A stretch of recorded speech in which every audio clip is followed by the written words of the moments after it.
یہ بہت بہت اہم فرق ہے. یعنی چومسکی کے نزدیک اصل کشمکش دو مثالی ریاستوں یا ایک مثالی ریاست کے بیچ نہیں ہے. نہیں، بالکل نہیں. بلکہ ایک طرف ہے گریٹر اسرائیل جہاں فلسطینی کم سے کم ہو، جی. اور دوسری طرف کسی نہ کسی قسم کا، چاہے وہ ناقص ہی کیوں نہ ہو، دو ریاستی تصفیہ ہے. جی، یہ تو بڑی تلخ حقیقت ہے. یہ تلخ حقیقت ہے اور شاید بہترین آپشن بھی ایک سمجھوتا ہی لگتا ہے. اسی لیے وہ جنوبی افریقہ کا موازنہ کرتے ہیں جو بڑا دلچسپ ہے. ہاں، اس پر بات کرتے ہیں.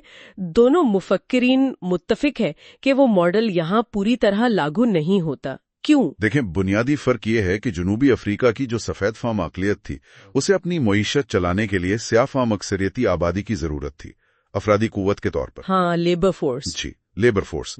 جبکہ اسرائیلی منصوبہ وہ تو فلسطینیوں سے علیحدگی کا ہے، انہیں نظام سے باہر رکھنے کا ہے. اور دوسرا فرق، کیا وہاں جیسی مزاحمت یا دباؤ یہاں ہے؟ نہیں، بالکل نہیں.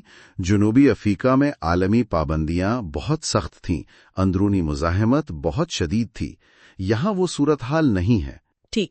اور اسرائیلی نظریہ بھی وہ زیادہ مذہبی اور تاریخی دعووں پر مبنی لگتا ہے جو سمجھوتے کو اور مشکل بنا دیتا ہے. جنوبی افریقہ میں سفید فام طبقے نے، آپ کہہ سکتے ہیں کہ نسلی امتیاز ختم کر کے اپنے معاشی مفادات بچا لیے. یہاں وہ سودے بازی ممکن نہیں لگتی. تو حاصل کلام یہ نکلتا ہے ساری گفتگو سے کہ تبدیلی وہ حکومتوں یا صرف مذاکرات سے شاید نہ آئے. چومسکی اور پاپے دونوں کہیں نہ کہیں اس بات پر متفق لگتے ہیں کہ اصل تبدیلی عوامی دباؤ سے آئے گی، عالمی دباؤ سے. جی، عالمی دباؤ اور خاص طور پر امریکہ جیسی طاقتوں کا کردار تو کلیدی ہے. لیکن یہ دباؤ صرف حکومتوں کی طرف سے نہیں بلکہ ان عام شہریوں، ان تحریکوں کی طرف سے آنا ہوگا جو ناانصافی کو دیکھنے سے، اسے قبول کرنے سے انکار کرتے ہیں. مستقبل ایک چیلنج ہے. تو یہ تو واضح ہے کہ مستقبل غیر یقینی ہے، اور جو موجودہ راستے ہیں، خاص طور پر یہ گریٹر اسرائیل والا منصوبہ، یہ گہرے اخلاقی اور سیاسی سوالات اٹھا رہا ہے. یہ واقعی ایک حقیقت پسندانہ گفتگو ہے، امید سے زیادہ شاید حقیقت پسندی ہے. بالکل. چومسکی اور پاپے بھلے ان کے تجزیے میں فرق ہو، لیکن اس بات پر وہ متفق ہیں کہ زمینی حقائق کیا ہیں، طاقت کا توازن کیسا ہے اور عالمی برادری کیا رد عمل دیتی ہے. یہی چیزیں مستقبل کی راہیں متعین کریں گی. اور ایک بات طے ہے، انصاف کے بغیر پائیدار امن وہ ممکن نہیں ہے. اور آخر میں اپنے سامعین کے لیے ایک سوچ چھوڑ جاتے ہیں. اگر یہ علیحدگی، قبضے اور کنٹرول کی پالیسیاں اسی طرح جاری رہیں تو کیا پھر مساوات اور انصاف پر مبنی مستقبل کا تصور وہ محض ایک خواب ہی نہیں بن کر رہ جائے گا؟ آج ہم نوم چومسکی اور اینان پاپے کی کتاب اندرون اسرائیل کے ایک خاص حصے پر بات کر رہے ہیں. یہ گفتگو اسرائیلی معاشرے کے اندرونی تانے بانے، اس کے اپنے بنائے ہوئے افسانوں، تضادات اور جس طرح سے وہ اپنی کہانی کو کنٹرول کرتے ہیں، اس کو سمجھنے کی ایک کوشش ہے. جی بالکل. اور کتاب میں بنیادی دلیل یہی ہے کہ اسرائیل کو صرف ایک لبرل جمہوریت سمجھنا وہ تصویر مکمل نہیں ہے. اچھا. مصنفین کہتے ہیں کہ عسکریت پسندی، نسل پرستی اور تاریخ کو اپنے مطلب کا بنانے کا عمل صرف فلسطینیوں تک محدود نہیں ہے، بلکہ یہ چیزیں ریاست کے اپنے سیاسی اور ثقافتی نظام میں بہت گہرائی تک موجود ہیں. تو گویا یہ جو قبضے کی منطق ہے، یہ صرف سرحدوں پر نہیں، ریاست کے اندر بھی چل رہی ہے، جیسے تعلیم میں، میڈیا میں، عام بات چیت میں. بالکل یہی نکتہ ہے. چلیں اس کو تھوڑا اور کھولتے ہیں. کتاب میں ایلان پاپے ذاتی سفر کا ذکر ہے. وہ کیسے 100 یونٹ سے نکل کر اس پر تنقید کرنے لگے. ہاں، یہ اہم ہے. کیا وجوہات تھیں؟ کہ پہلی عوامی بغاوت. اچھا. وہ کہتے ہیں اسرائیلی معاشرہ بہت آپس میں جڑا ہوا ہے، تو وہاں اگر آپ مرکزی سوچ سے ہٹ کر بات کریں تو اس کے ذاتی اور سماجی نتائج ہوتے ہیں. خاندان، دوست سب متاثر ہوتے ہیں. صحیح. تو یہ صرف ان کی ذاتی کہانی نہیں بلکہ وہ اسے پورے اسرائیلی معاشرے سے جوڑتے ہیں. جی بالکل. وہ کہتے ہیں کہ اسرائیلی معاشرہ ایک انتہائی نظریاتی معاشرہ ہے. پیدائش سے لے کر موت تک ایک خاص قسم کی سوچ، ایک بیانیہ ذہن میں ڈالا جاتا ہے. وہ نورید پیلد الہانن کے کام کا حوالہ بھی دیتے ہیں نا، کہ اسکول کی کتابوں میں عربوں کو کیسے دکھایا جاتا ہے. ہاں بالکل، کہ انہیں اکثر منفی یا غیر انسانی انداز میں پیش کیا جاتا ہے. پاپے تو یہاں تک کہتے ہیں کہ سیونسٹ چھوڑنا کسی مذہبی شخص کے لیے مذہب چھوڑنے جیسا ہے. اتنا گہرا اثر ہوتا ہے. حالانکہ وہ یہ بھی مانتے ہیں کہ شاید انٹرنیٹ کی وجہ سے آج کی نسل پہلے سے